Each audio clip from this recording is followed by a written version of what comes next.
Hi, my name is Mason the Alchemist Delk, local MMA fighter. I've been gracious enough to be allowed on this podcast with some of my favorite people known to man, starting with your host, John Murray, and your co host, Jeremy Furhurst. Oh, that was great, man. That was Fucking yeah, dude. beautiful. You And guys, before it's not said, I got prepped 30 times because I was going to throw up if I didn't. So I'm so happy to be on here, you guys. Well, we collectively decided that he was the least ugly of the three of us, and so because of that, we needed to have him intro the pod for once. So This is AI. Do not listen to them. This is AI. This is Okay. AI. Well, welcome Well- to the JMA podcast, everybody. This is Jeremy Fairhurst, your host, John Murray / Dalton today. And then, of course, Mason Delk, longtime friend of mine, Bushido MMA fighter. He has been in the Paducah scene literally since I had started watching amateur MMA. One of my first memories, literally, of being at a local show was watching you fight Tanner on your debut. So it's super, super awesome to have him on today. He's fighting at Paducah, Kentucky, and he's going to be featured on the upcoming Rival FC card, November 22nd. Speaking of, John, are we going to go ahead and announce that now? well, before we get into that, we do have some upcoming events this weekend. Elite Fighting in Albany, New York. That's going to be Saturday 15th at Albany Underground. That is right behind the. Hold on, I'm trying to think of the current name of it because it changes names every like 10 years. It was the MVP Arena last I checked. Then we have Rival FC on the 22nd. Where JMA is going to be running the pay-per-view live stream. Guys, you can get your tickets over on the JMA store, or you guys go to the homepage. Just look at the top bar there. You will see PvP sales, and just click that link, and you will see Rival FC listed. You can buy your tickets, and you can buy your PvP now, or you guys can wait till the day of. It's up to you. Price is not going to change. Following that, we have Agogi Fight League December 6th and Donnie Brooks Fight Promotion Barry, Vermont, and December 6th as well. Guys, don't forget to check out the JMA store. We got lots of supplements, hoodies, shirts. You got your puffer jackets for the winter coming up. You guys want to stay warm. A lot of deals coming up for the holidays, I promise. Jeremy, did I miss anything, my man? I don't think so. You named all of the best MMA promotions in the Midwest. You named Rival FC. You named Agogi Fight League. Sounds like we're doing pretty good to me. Yeah, I know. You are so much better at that than I am. I've been. Well, we're on the second season now. We've had quite a bit of practice at this point. Yeah, So they now are incredible. Jesus Christ. Mason, in all of the years that you've known me, when have you ever known me to be quiet? It would be before I answered the phone call because I heard nothing. Exactly. So Other there you go. than that, the last almost full decade, you've been loud and proud, and I love it. Don't change a thing. Ow. Oh, anyway. Yeah, guys. So Mason, I wanted to ask you, man, how you feeling about this fight? You know, you're going in, we're 2 weeks out now, pretty much? Yeah, I think it's like 16 days, 16, 17 days. So a little over 2 weeks. That 2 to 4 week range is always room for improvement, regardless on, who the opponent, whatever it was. But I'm feeling pumped. As you guys know, I've had like 2 people pull out, and before then I had 6, 8, 100 different people back out, which is hilarious because I have a 1-4 record. But Owen McCormick stepped up and is a fucking man about it. He's coming off a win, so he's going to be spunking. He's ready to go. Those are my favorite kind of fights. I love high energy. I love that nervousness. I love getting almost sick with it. I'm fanatical about it, so I'm very excited. I took off over a year, and I don't know. I came back, and I've been absolutely leaps and bounds above where I was in the last few months. You can ask anybody. I'll even tell you myself. Man, that's good to hear, dude. It's good to see you making a comeback and really jumping into this camp and everything. I mean, a lot of these guys, they look at numbers, and if they looked at your record, they have no clue how good you are. So I let them see that 1-4 and just jump to whatever conclusion they want to. Buy their tickets, and they'll find out when they get there.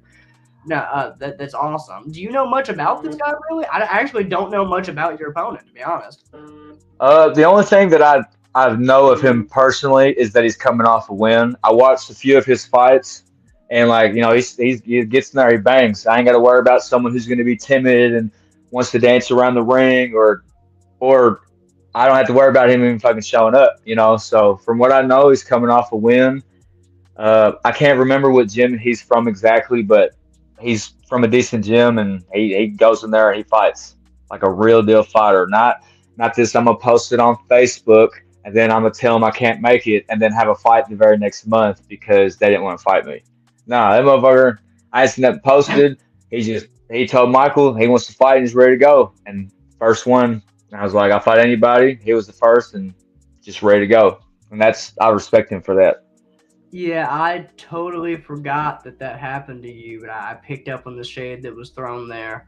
I saw that. That guy fucking texted me. The guy who pulled out of my fight texted me just to be like, "Hey, this is why I pulled out," and then has a fight like December 6th. He's fighting, granted at a lower weight class, but at the same time, brother, like it's just I don't know. It's a bit embarrassing. I don't know. Nah, yeah, you agree to a weight class, and then suddenly you're saying that you can't make the weight. And it's a whole thing. Yeah, it's crazy. I would have cut down. I would have dropped weight for that fight. You know what I mean? Yeah. I already cut a whole lot of weight, but fuck, I didn't want you to go and leave. I would have done anything for you to stay. Yeah. You can ask Michael. I called him fucking crying and bitching about it. I was upset. No disrespect, obviously. I just get a little bit worked up. No, bro. Hey, it's not disrespectful for you to feel disrespected by somebody disrespecting you and you being vocal about it. Nah, man, you're good. But screw it. Now we're actually focusing on somebody who wants to fight, wants to be in there with you. Deserves the spotlight, and I think that things have worked out the way they're meant to work, man, for sure. Absolutely. As active have you been? I know that you've been training out of Bushido like fairly frequently out now. What's your camp been like? Just phenomenal. So if you don't know, Bushido is a real deal fight gym, and we get in there and we fight and we train hard. There's nothing wrong with doing drills and soft sparring shit. When it comes to really getting down, there's a reason why my coach, my professor, Yoni Israel, has over 100 championship belts underneath his name and his tutelage. We go in there and we fucking bang out. Now, obviously, I got 2 weeks left. We're probably going to take it a little bit lighter. But, I mean, it's just like you can Thursday or fucking Monday. We went in, we got there a little early. We're already warming up, running around, doing whatever, yada, yada, yada, yada. And then we do light sparring. We probably spar about an hour and a half, 2 hours straight. We warm up, then we go in the middle. I know a lot of gyms do a Shark Tank. We do one as well. I don't know how they do theirs, but we'll be in the fucking middle it's supposed to be, and Jeremy, you know this, it's supposed to be 10, 15 minutes, but Yona time is a measurement of time that no one seems to understand, and I love it. So, I get irritated if I'm like, 15 minutes, I can do fucking 30. Well, if Yona tells you 10, you're going to be in there about 19 and a half minutes, and then you're going to be the first round for the next person that comes in and gets in the middle for about 30 minutes. But we go in there and we bang out. It's all technique based, and the entire point of it is to make you as tired as possible, sucking on battery acid, so you rely strictly on your technique. You can't be tired and shitty at fighting. It's impossible. You got to pick one or the other. And I thrive in that drowning. Like, you can ask all the guys, the cardio is a mindset. When we did 40 minutes of cardio right after all the Shark Tanks and wall work and warm-ups, and I'm telling you, by the end of it, you don't even feel tired. It's a weird thing. It's like it stretches your heart and your lungs. That first 10 burpees you do is going to feel like hell. And then by the very end of it, the Sloan Rangers, Samuel Sloan and Michael Fairhurst, after training for 2.5 hours already, were like, hey, let's go to Austin Byers' gym. And went right there right after. And obviously got good work in. So that's 4 or 5 hours of training just like that. And it's just another day. Sparring hard and sweating and breathing hard. I eat, breathe, and piss that every single day that I wake up. So camp is going phenomenal. And your camp, the people in your team is what makes your camp. You can't have people that are just, I don't know. I don't know how to describe it because not everyone's a pro. But you got Michael, you got Jared Gonzalez, you got Philip Hazelwood, you got you when you're there. There's a guy named Dan, bad motherfucker. I can't pronounce his last name, but he's fighting on the show. Bad dude. You know, you have people like that that are training with you the entire time, and whether they're teammates or not, they're gonna punch you in your fucking head. And you better put your hands up and you better move and go, go, go, go, go. And that amount of that crazy chaotic energy, I mean, it's like you're at a cage fight every single time that you train. And that's, at least in my opinion, and me being raised in it, that's the perfect way to get ready for fights and to get in that mindset. But camp's going absolutely phenomenal, and I'm gonna, move on, obviously. But I love it. I get so hot about it, like it fucking riles me up, dude. What's your favorite part of camp?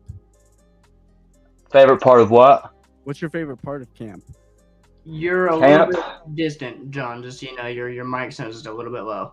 Is that better? Oh no, I'm deaf. Sorry. No, his mic. Is that better? You sound beautiful. You sound fantastic. That's coming in better? Yes, that's better. Okay. Oh, no, I was asking, what's your favorite part of fight camp? Favorite part of fight camp? It's honestly the Shark Tank. Like, I don't know what it is.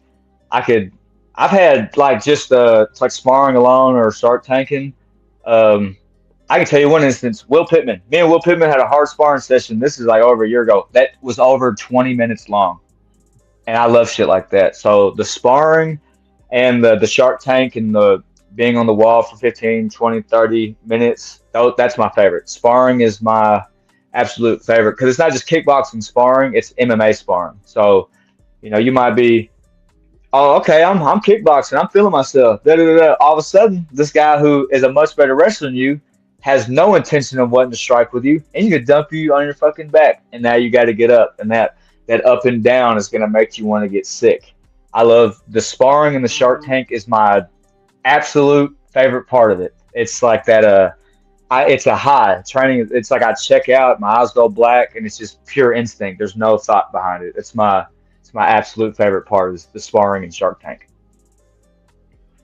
That's awesome, man. A question. So up-down cardio, how important do you think that is in the overall cardio training? Do you think you could have absolutely no technique. You could have absolutely no hands, no chin, absolutely nothing. But if you have good cardio, you'd beat everybody. Max Holloway said it best. He goes, "If it's a fight to the death, I'm killing you." Like, I don't know if I'd call myself a slow starter or a fast starter, but if there was no time limit and it's me and you, I don't care how good you are, I'm going to outlast you and I'm going to fucking eat you alive when you get tired. And you can hear people get tired. Like, if I'm sitting here and touch you and I hear, I'm about to blow your liver out of your fucking body, Like, cardio is important. Like amazing, undying cardio will beat anything else.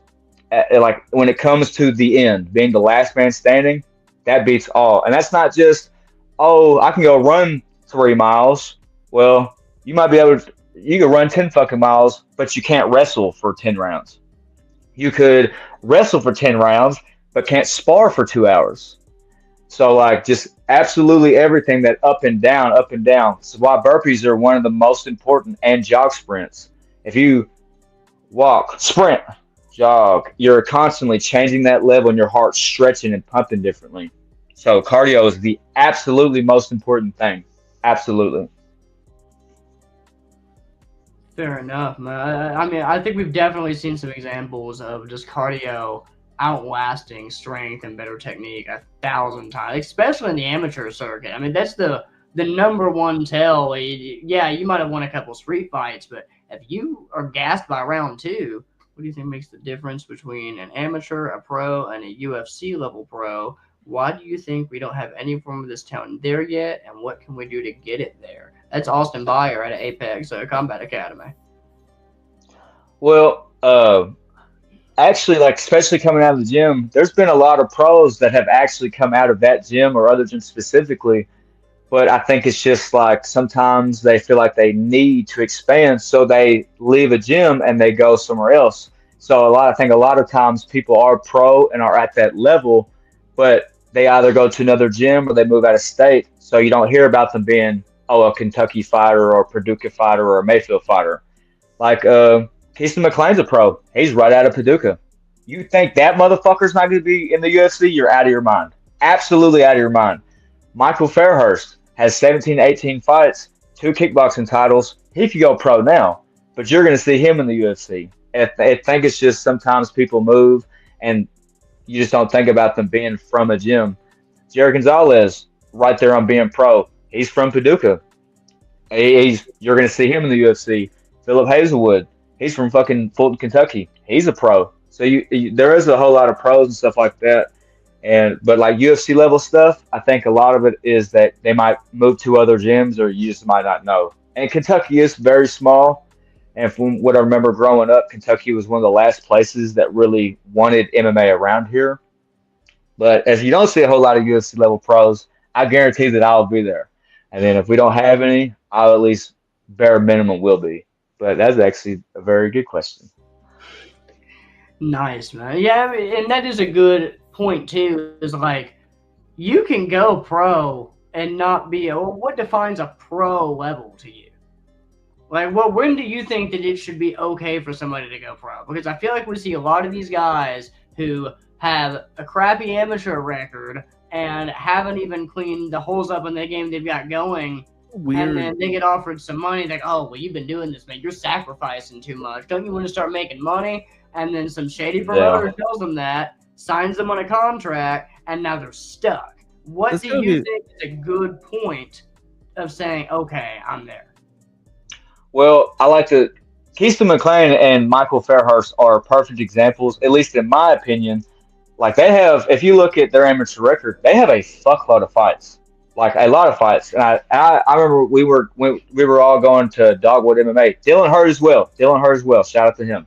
Dylan Hurt he's going to be in the fucking UFC. We were all in a car and we were going to Dogwood. This is my first training session. Shout out to Dogwood BJJ or MMA, sorry. But we were all in the car and was talking about it.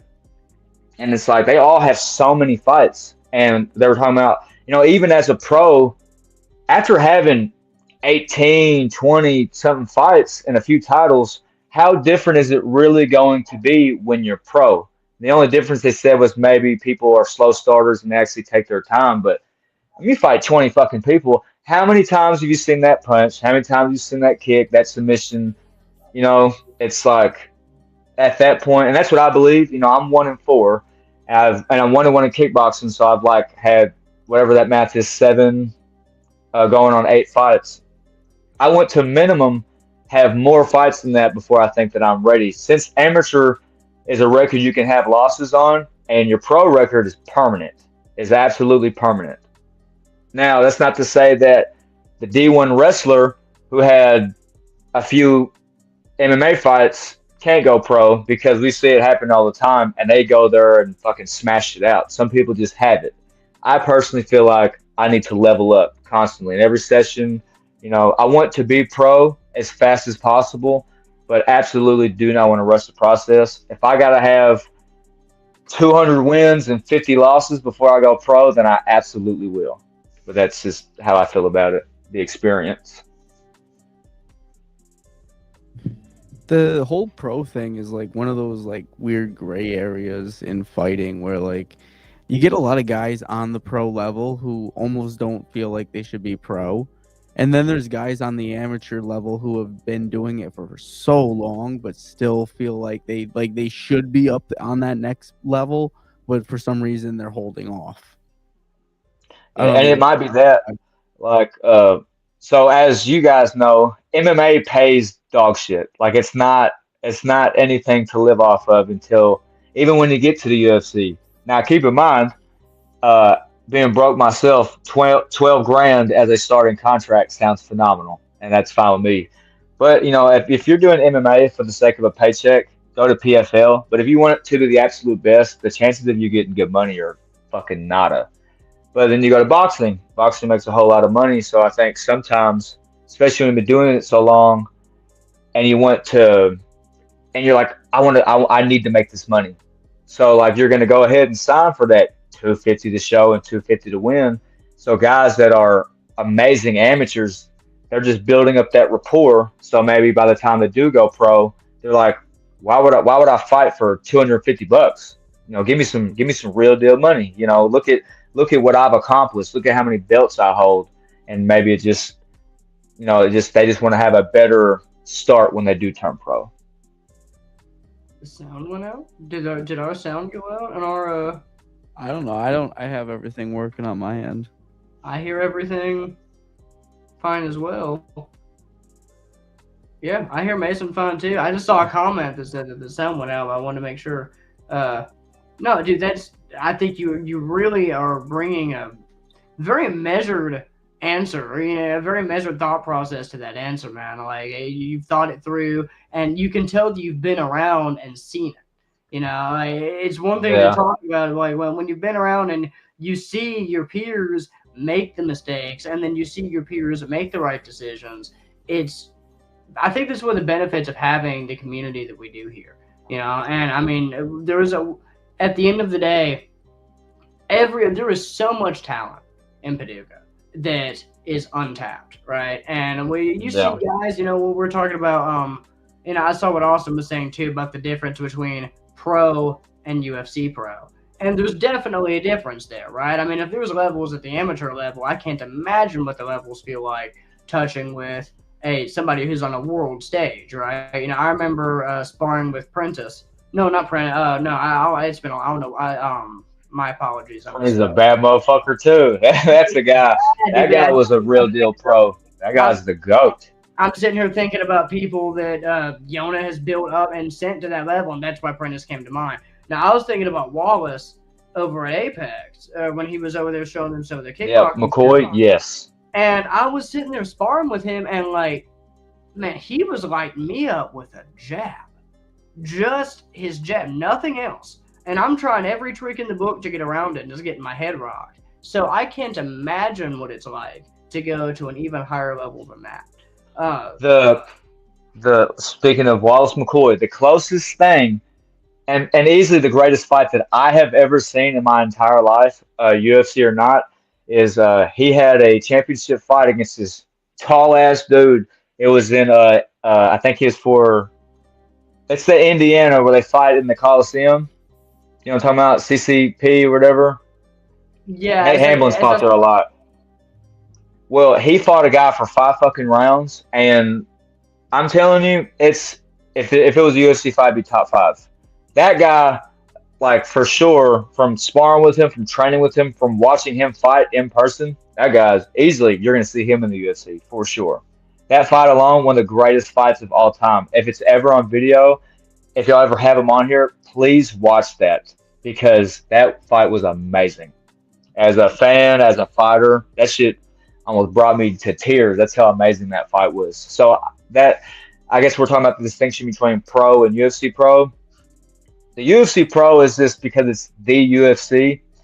AI overview would tell you there's a 0.1 or 0.5% chance. But then you got the PFL. Specifically, there's a strawweight or I forgot what her weight is. She's knocking these girls out like a grown man, and she's undefeated.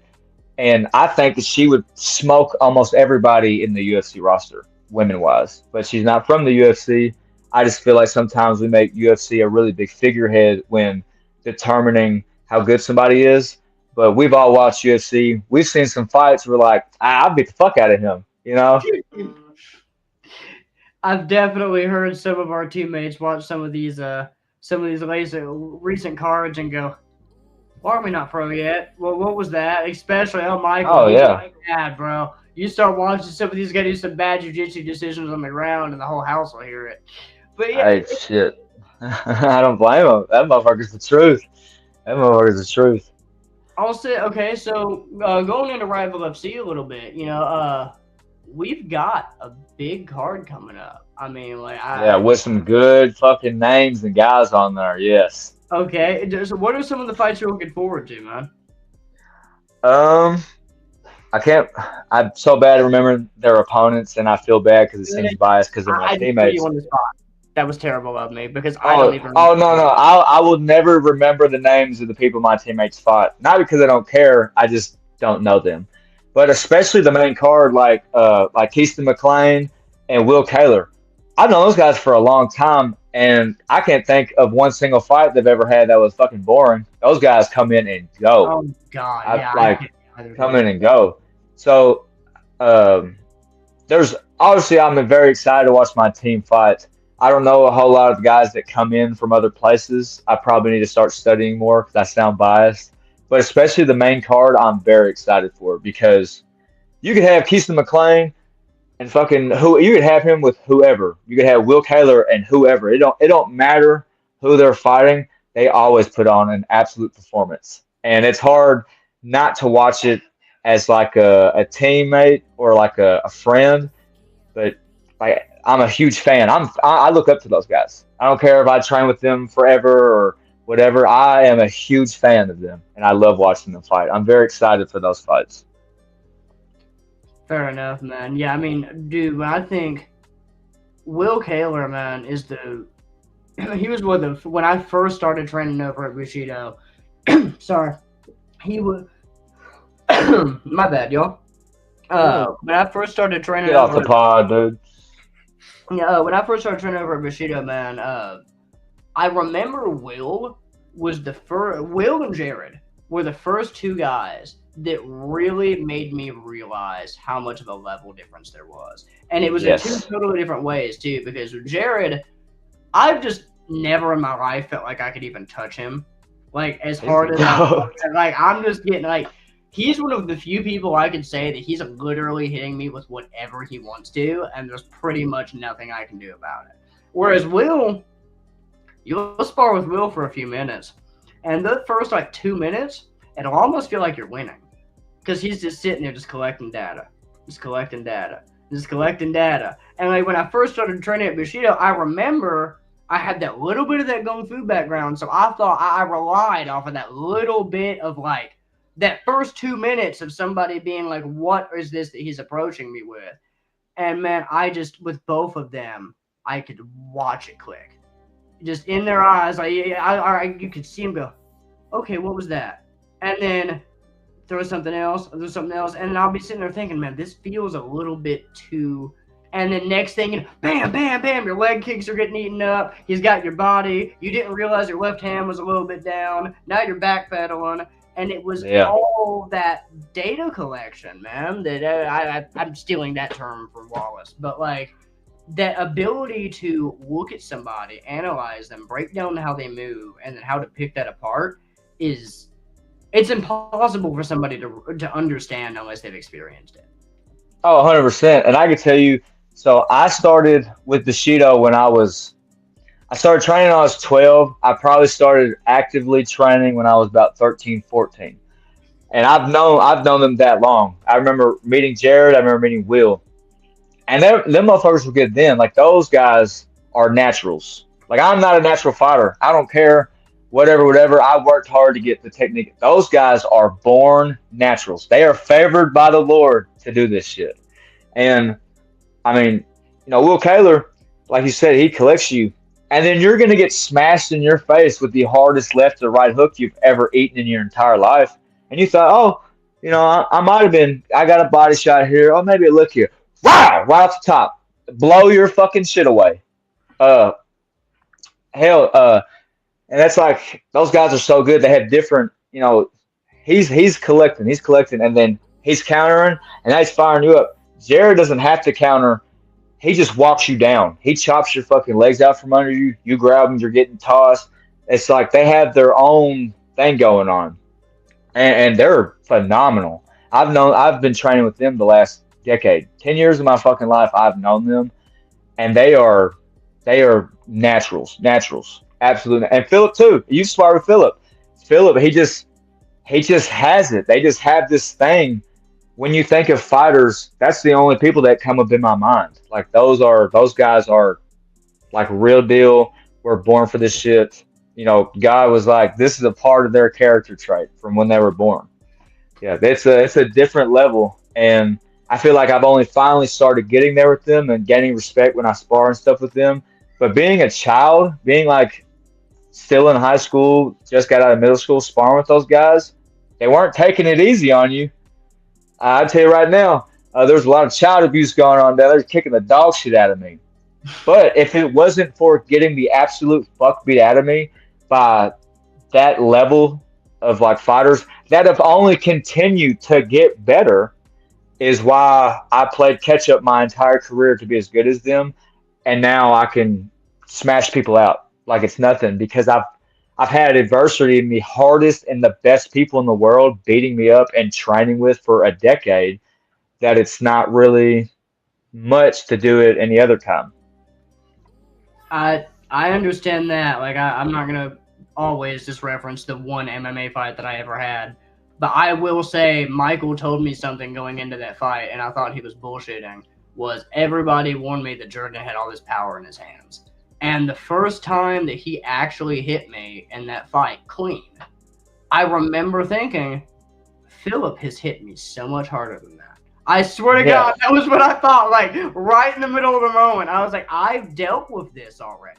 I understand now why you guys do what you do. And there's different approaches. Bushido's a hardcore gym. It's not for everybody. There's some people who will come to me and they say, man, I just want to get into jiu-jitsu and I don't look like competing that much. I'm like, I'll tell them about Bushido and I'll show them over to Apex and I'll tell them about Three Rivers. But like, Bushido's the fighter. Like when you're wanting, if you want to fight, that's the gym. That's the gym. When you're wanting to dog it out. Now, I'm not saying it. Let me rephrase it. You know, they have that approach of throw you into the fire. You know, and I've seen people make this analogy before. You could be a great fighter there's so much talent. You got Brandon Hayden doing at a rough house over there at Apex. You know, Austin is phenomenal with his jiu-jitsu as well. Like you can go over there and be absolutely amazing too. Bushido just throws you in the fire of they have a different approach. You're sparring every day as opposed to once a week. And for some people, that works better. For some people, it doesn't. You know, like, but you have to have that exposure. You have to know what that's like before you're in that situation. Because 100%, when you're in the cage and the doors are locked, that's on you. Like now, if you haven't been tested like that and you don't know in yourself, I can take these hits, I've had this pressure, you're going to fold because you're having to learn it in the moment instead of going in prepared. Yeah, like if you're not used to, obviously, like now the team has calmed down and like we're getting better. We do have our hard sparring sessions, but like if you've never been like cracked before and you go into an MMA fight, your brain will completely shut off if you're not used to it. I can tell you, I was 15. Raven Mosley, another bad motherfucker. I was 15 years old. It's the only time I've ever been like, I've been dropped and rocked and stuff like that. It's the only time in the history. Oh, you gonna say hi? Daddy's doing a podcast. You gonna say hi? Yes, please. Now here is the world's greatest right here. Oh. This is Dempsey Wayne Delk. Say hi, baby. Hi. Hello. Now, since we're on the podcast, do you want to show your moves off? I'll just show my moves. Put your hands up. Now do a 1-2 to a takedown. Do 1-2. Yeah. Do and then you go for a single leg. You want to go for a single leg? Not yet. Not yet. Your punches. Your punches.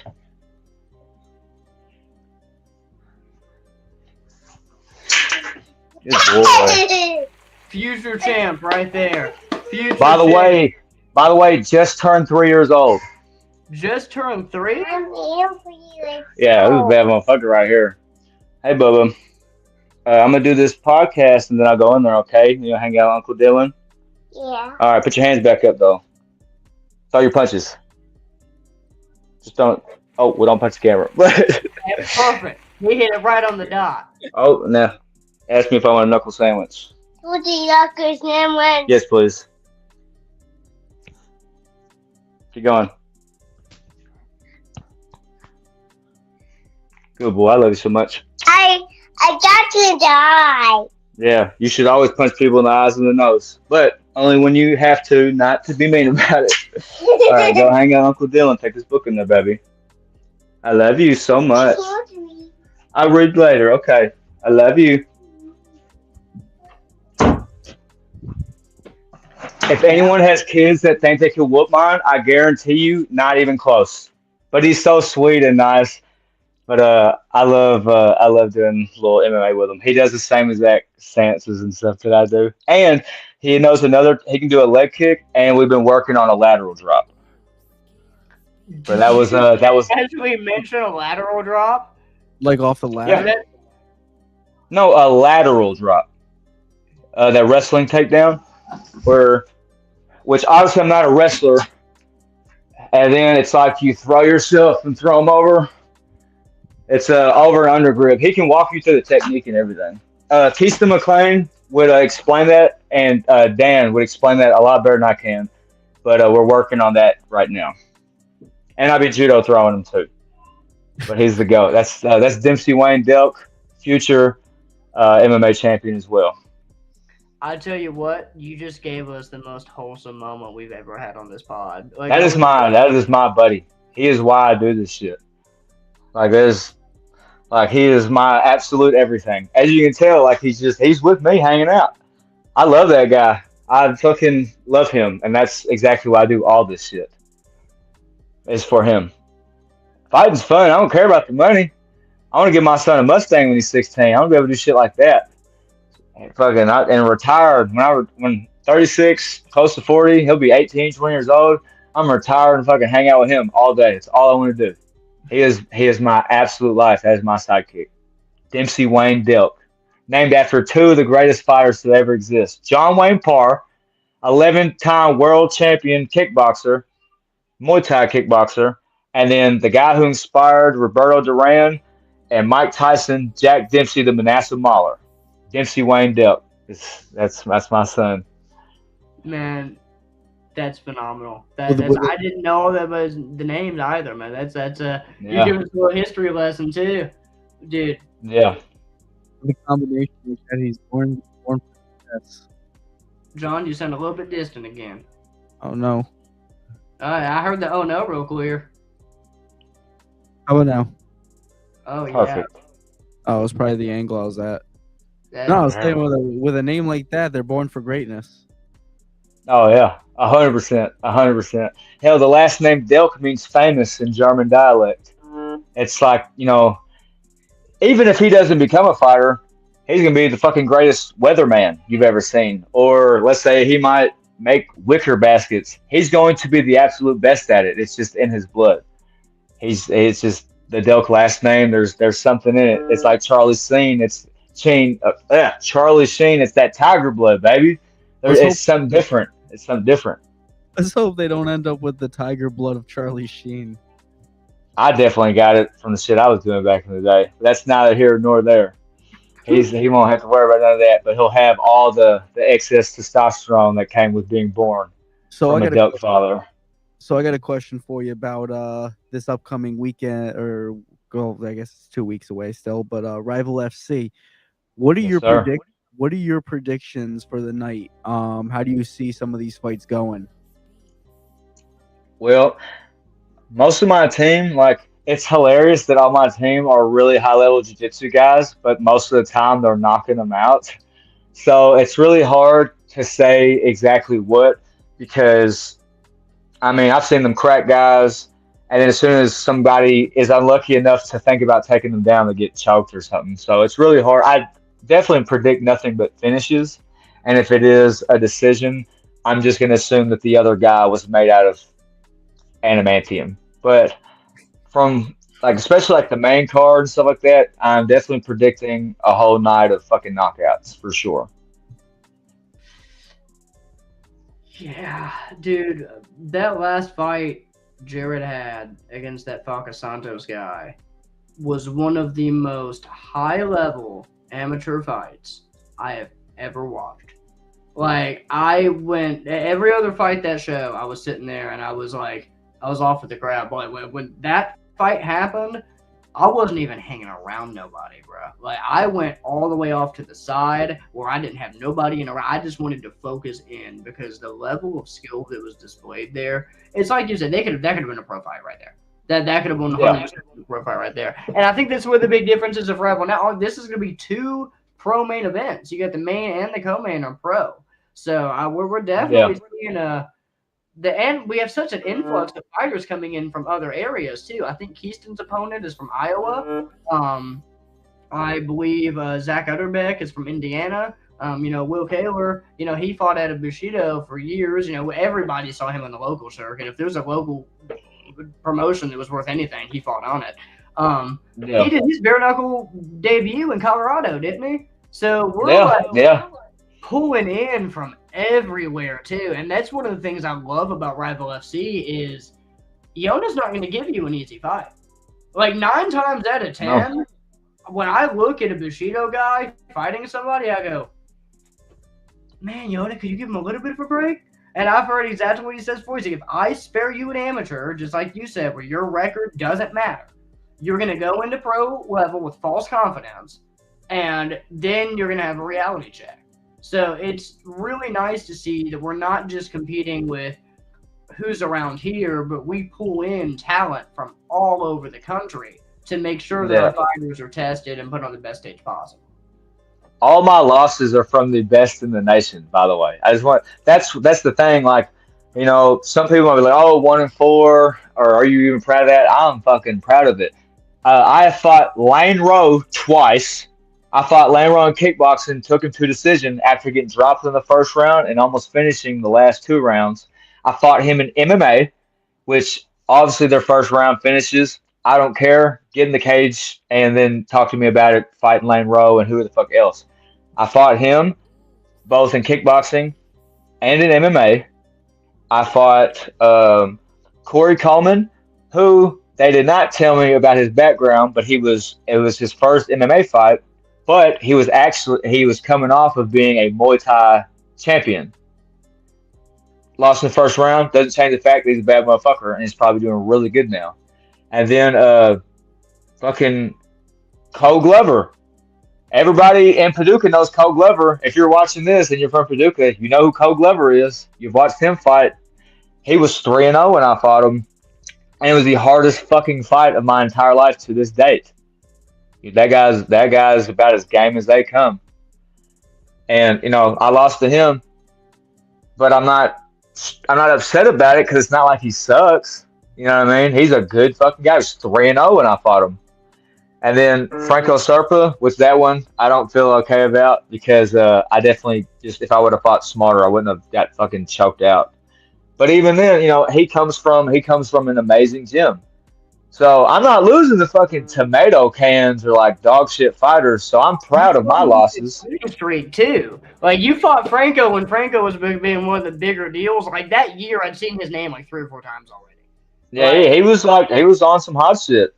Yes. And he's not a bad dude either. He's got really slick jiu-jitsu. As you can tell, he fucking choked me out. Like he fucking caught me. But let's talk about Franco because he was my last loss. In the start of the fight, I was afraid of his takedowns. I'm stuffing. He goes for that guillotine. I dump him. Well, the same thing happened. I dug my head doing my takedown. He snatches my neck. I go for the same reversal. He switches the grip, which completely changed up the submission to a ninja choke and fucking taps me. He's good. He might not be a fucking slugger with hands, but he's got decent jiu-jitsu. I think a lot of his wins come from submission. So I've lost. I'm on a 4-fight losing streak, but people are still coming to watch me fight, or people are pulling out of fights to fight me, So I'm very, very proud of my losses, and it's going to stop. I'm fucking tired of losing. I just want you to know that.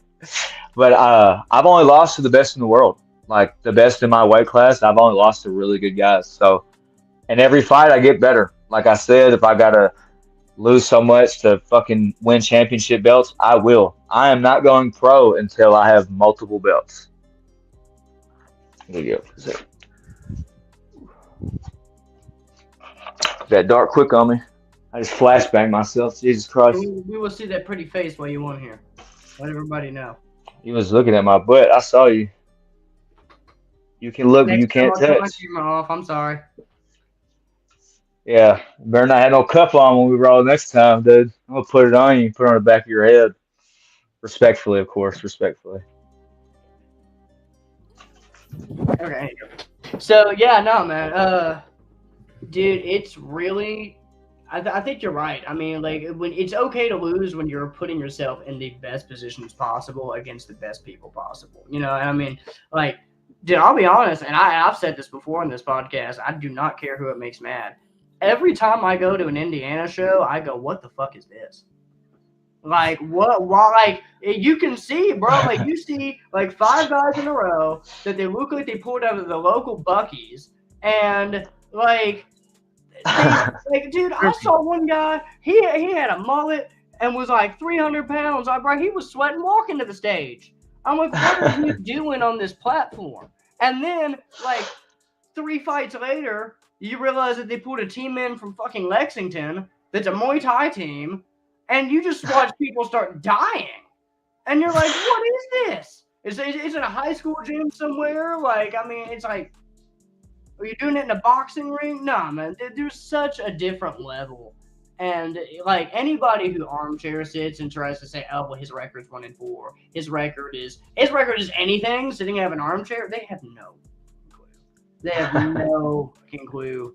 The levels, it's impossible. I mean, it's impossible to realize what the skill level difference is and how much room there is to grow. Like, dude, I couldn't get into Michael's guard when he was testing for his blue belt. I couldn't get past Michael's guard when he was testing for his blue belt and he'd already Shark Tanked with half of the gym. Like we got our blue belts together. That was a good day. And I'm like, now, I'm like, you're a brown belt? Like, I can't fathom. Yeah, that's fucking insane. It's crazy.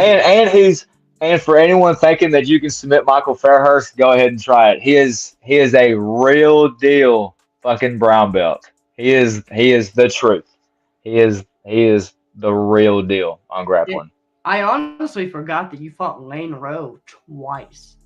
Yep, crazy. I fought him twice. He was my second kickbox. I was 17.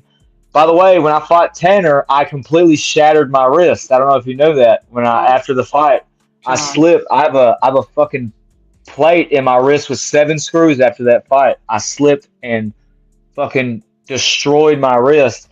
And then fought Lane Rowe right after, like after I healed up and got to another fight. Lane Rowe was my second fight in kickboxing. He dropped me in the... Michael said in the comments, I messaged 3 undefeated fighters to fight him, and they said Mason had too much experience for them. That's fucking wild, dude. Yeah, I'm the fucking boogeyman, dude. I love it. I love being like, the fact that 3 undefeated fighters don't want smoke with me because I'm too experienced. I love that shit. I'm gonna go home and I'm gonna go and bust one after this podcast thinking about that. I love that shit. But also, I love to fight too, so it's a bit of a heartache to think about. But yeah, I fought Lane Rowe as my second fight ever, and I wasn't even. Oh, you went from Tanner Tadlock to Lane Rowe? Yes. After having major surgery, and you can ask the guys in the gym. I was training with a fucking arm cast and shit. I sparred eventually. But I went from Tanner Tadlock on a 10 days notice fight that I didn't train for to make weight. I fought Lane Rowe my very next fight without like any in between or warm ups, and we went 3 fucking rounds. That fight was hard. Holy fuck, that fight was hard. He dropped me in the first round, and then in the second and third I came back. And honestly, if there would have been 4 or 5 rounds, I felt like I would have won that kickboxing match. But that motherfucker is the truth. He's good. And I'm pretty sure he's either going pro or he's already turned pro. If that tells you about the level of competition that I have fought, that guy is a prospect pro to watch out for right now. Yeah, he was the co-main event on Hub City's last show, I'm pretty sure, wasn't he? Or not the last? No, it wouldn't have been last show. It would have been a couple shows. Now I forget how often they have shows, but they definitely had a co-main where he was the pro co-main event. Yeah, he's already turned pro. I'm pretty sure. He's a bad dude. He's a bad motherfucker, and I fought him twice. Yeah, man, that's crazy. I especially I didn't even realize you went from Tanner, which no disrespect to Tanner, he's a buddy of mine at the end of the day too. Just when you look at the level of competition, that's okay. 2-0 as a pro now. Yeah, Every I fought time, that guy yeah, twice. Michael was just in the comments fact checking us, ready to go. Like he's Yeah, like, I'm nervous. I'm nervous. I'm going to say something wrong, and he's going to put a paragraph on me, and then I gotta go hide away. well, No, man. I mean, yeah, I think we have a lot to look forward to. I know we're coming on 51 minutes now, dude. Do we have trivia today, John? Or are we saying screw it today? Yeah, you want to run it? Okay, you want me to ask you questions on camera? You can give us answers. I'll do the questions. I haven't talked much today, so I got Oh, that's cool. Go for it, John. Shout out to producer, by the way. Shout out to producer. He's not on camera, but just know that he's the fucking man. And I got to talk to him before this. Shout out the producer, Dalton Big Dick Renaud. Shout out Dalton. Love that guy. I want to meet him in person, but he's producer of the show and he's doing a great job. I just want to say that. Love that guy. All right. Let's set it up. Let's run it. Yes, sir.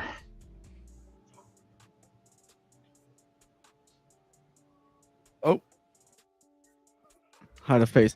In Kickboxer 1989, who played the Muay Thai trained fighter avenging his brother's death? Oh, John Claude Van Damme.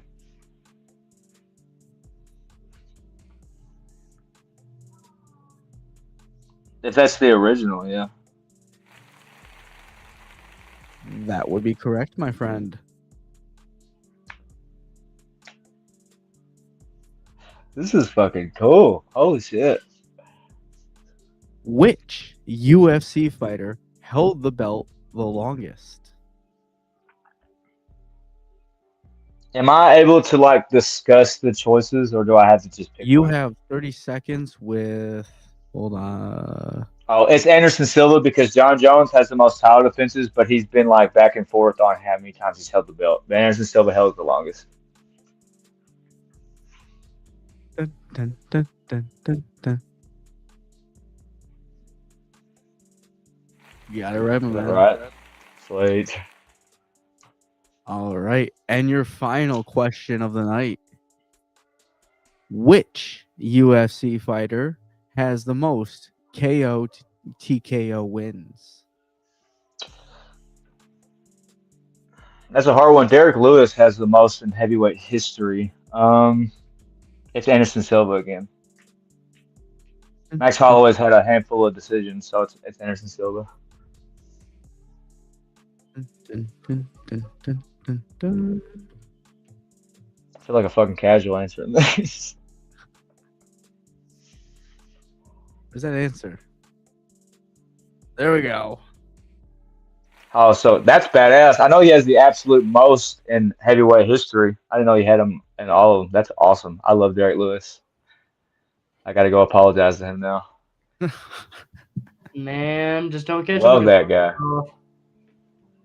That is blue belt in Texas, baby. Man, I want to say you have been one of the most high energy, entertaining guests that we have had on this entire season. Well, it's been an honor. I was nerve wracked. I was talking to y'all about it, but I think y'all just make it so normal. I don't know. Y'all just make it fun. It doesn't seem like I got to have a stick up my ass and be like, oh, I got a fight coming up. Blah, blah, blah, blah. This feels like a real deal, like, MMA fighters or people just shooting shit. I really like this, and I think I thrive in that environment. I'm an honored guest for sure. No, man, for sure. We try to keep it chill here. We try to give fighters a platform to kind of express themselves freely. There's no we don't try to pressure anything. If you guys don't want to talk about nothing, we keep it off the table and shit. All respect to what you guys do.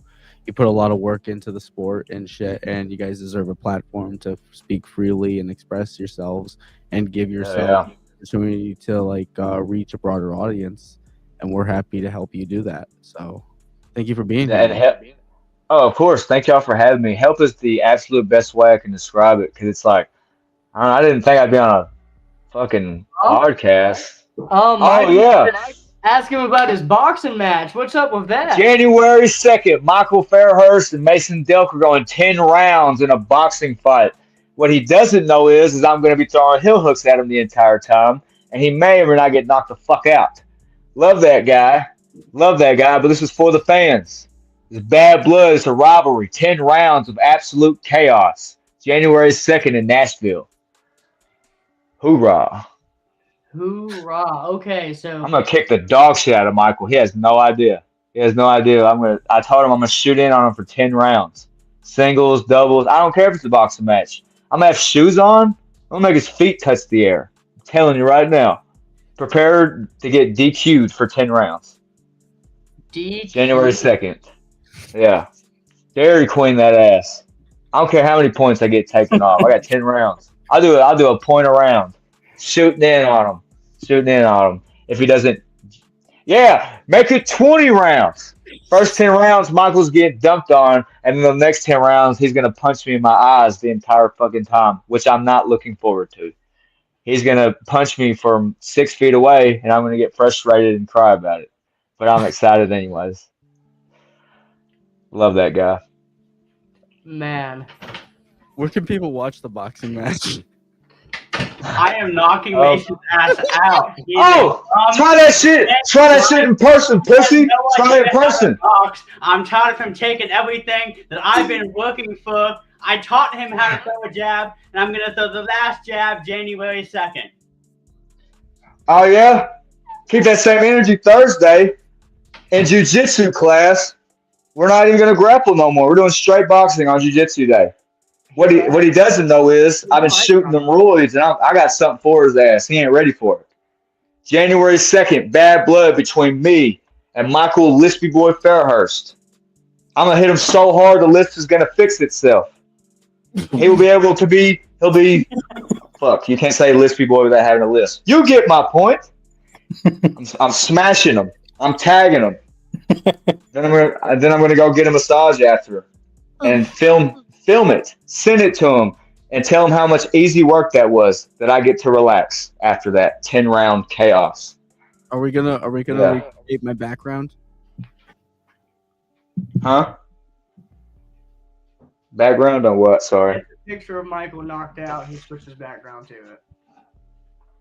Oh, I'm gonna make posters. I'm gonna spend all my life savings on a commercial. It's gonna be one of those commercials where you donate to like the homeless or people starving, but it's just Michael splayed out for 5 minutes the entire time. It's gonna be John Murray talking about donate to 1-800 da da da da da da, but it's just Michael splayed out. It's gonna have AI imaging of Michael. It's gonna have black and white photos of the same exact knockout. Just it's gonna be upside down, inverted. There's gonna be there's gonna be a Microsoft Paint version of the picture, and I'm gonna put him on a Make-A-Wish commercial. Shouts out, Lispy Boy. Did Mason Delk just shoot the craziest promo of all time? I feel like we just got the JMA podcast is blown away. That was crazy. This is what I do, baby. It's not even Mason Delk anymore. It's the Alchemist. I don't even got nothing to say. I'm just here. That's wild. Are you sure you were nervous for this? I was. Mic drop. That's what I got today. Yeah, don't get me started. I get being fanatical about it. I'll shoot promos for everybody. I'm gonna shoot promos when I get off the phone, when I go stare at the mirror and talk about how much of a bad motherfucker I am. Y'all done got me riled up now. You done gave me a platform. Little poor boy from Mayfield. Everybody's gonna know about this. Everybody is. January 2nd, November 22nd, I go in there and I fuck shit up. Man, Mason, thank you. Thank you for your energy. Thank you for supporting us, coming on the pod and sharing your story with us and everything you've got going on. I'm personally going to thank you for being such a badass teammate and an absolute brother for all of the time that I've known you. Yes, sir. I love you, man. I love you to death. As much as I love your brother, I love you. You are the GOAT. Thank you. You are the GOAT. We'll definitely. John Murray, it was a pleasure to meet you. You are the GOAT. Y'all have an amazing podcast, and the fact that I got to be on it for my first one is going to set me up for every other one I have. I really appreciate the opportunity. Oh, listen, man, the honor's all ours, honestly. Thank you very much. Thank y'all. Are there any socials or anything, Mason, that you want to shout out? Anywhere that you want people to follow you and see how good looking you are? I have a TikTok, but that's about it. Other than that, I'm an old man, and I only have Facebook. If you want an autograph, I work at the Mayfield Walmart, and I work in the produce section. I will gladly pull a marker out of my vest and sign whatever you hand me. It could be a piece of fruit. It could be your newborn's back. I will sign an autograph. But other than that, I only have Facebook and TikTok. Man, I don't think you could have put it any better than that. John, is there anything else that we have before we close?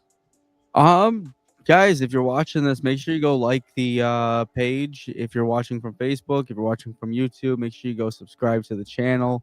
We got plenty of products over at the JMA store. Hats, hoodies, you name it. Your money all goes back to production. It goes to supporting the brand. It goes so that we can travel, that we can cover different events, and we can feature athletes like this more.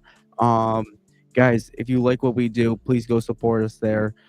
We also have the pay-per-view coming up for Rival FC. Don't forget to go purchase that. It's $35. Mason, again, thank you so much for being here. Yes, sir. Yes, sir. Having athletes like you on.